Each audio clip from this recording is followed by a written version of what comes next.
Mukesh Singh Sengar, who's joining us live from Shillong. The sensational details in the investigation being uncovered right here first on NDTV. Mukesh, you've been getting us exclusive details. Talk to us about what is it your sources are telling you right now about the investigation.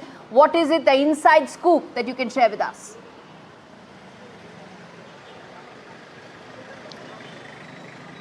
देखिए, जो police है उसके sources से हमें जानकारी मिली है कि जिस तरह से ये जो पूरा मर्डर है ये हनीमून ट्रिप के दौरान हुआ था। इसीलिए पुलिस ने जब ये पूरा ऑपरेशन शुरू किया एक्यूज़ को पकड़ने का, तो इसका नाम रखा ऑपरेशन हनीमून।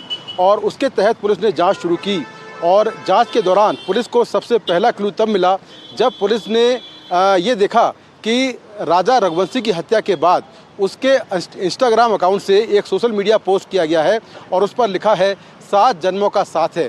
पुलिस को शक हुआ कि अगर राजा रघुवंशी की हत्या हो गई है तो आखिर ये पोस्ट कौन कर रहा है।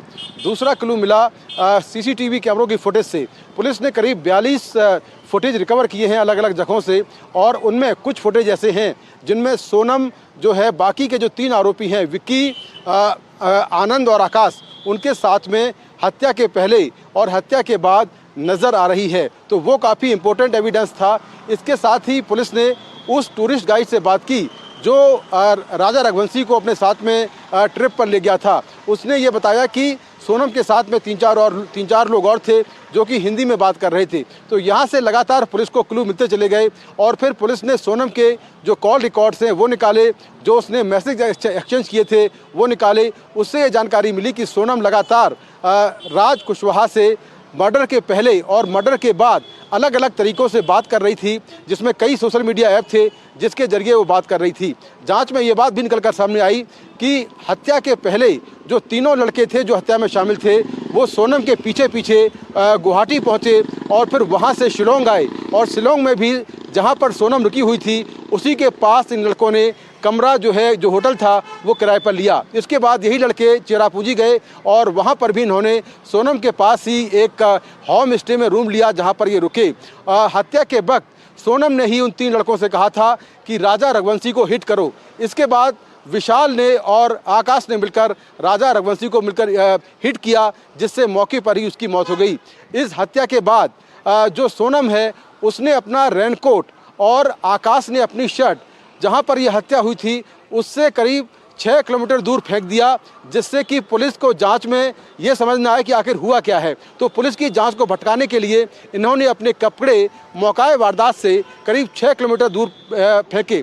हत्या से करीब 10 किलोमीटर दूर एक बार ये लोग फिर से मिले और उसके बाद सोनम वापस गुवाहाटी लौट आई। गुवाहाटी में 3 लड़के सोनम के साथ आए। इसके बाद सोनम लोकल ट्रेनों के जरिए 25 मई को इंदौर पहुंची। इंदौर में एक बार फिर से उसकी मुलाकात राज कुशवाहा से हुई।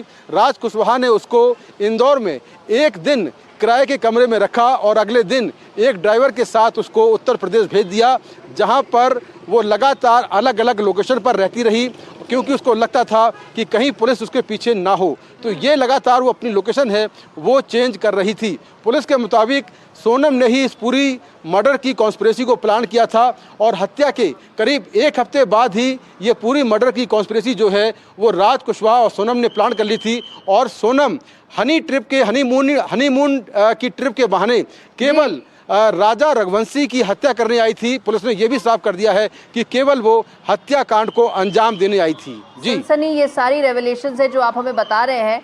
मुकेश, मैं आपसे एक चीज़ और पूछना चाहूँगी। आपने कहा 42 सीसीटीवी वीडियोज़ हैं जिनको पुलिस इस वक्त छान रही है और सबूतों के लिए। कुछ पता चल पाया क्या निकला है उन वीडियोज़ में? देखिए, 42 सीसीटीवी ऐसे हैं जिनमें राजा रघुवंशी और सोनम का मूवमेंट मिला है। कहीं पर वो स्कूटी से जा रहे हैं, कहीं पर होटल से निकल रहे हैं, कहीं सोनम जो है बाकी के 3 जो लड़के हैं आकाश, विक्की और आनंद, उनसे बात कर रही है।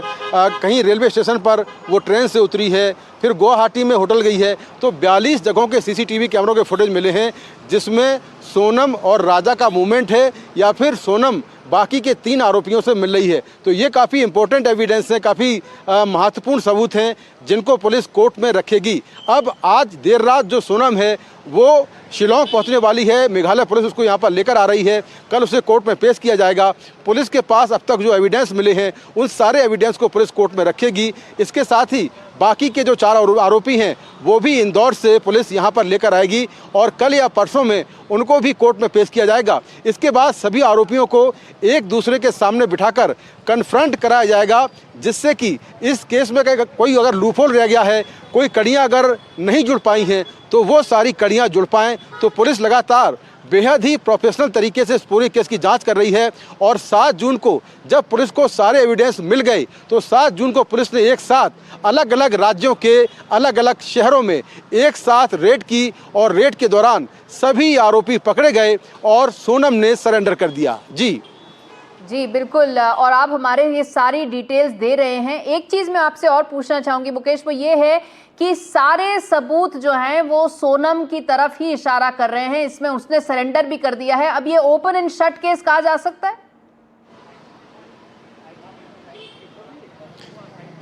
देखिए, अभी ये तो हर केस में होता है कि कोई भी केस हो उसको कोर्ट में प्रूव करना पड़ता है, चाहे कितने भी एविडेंस हो।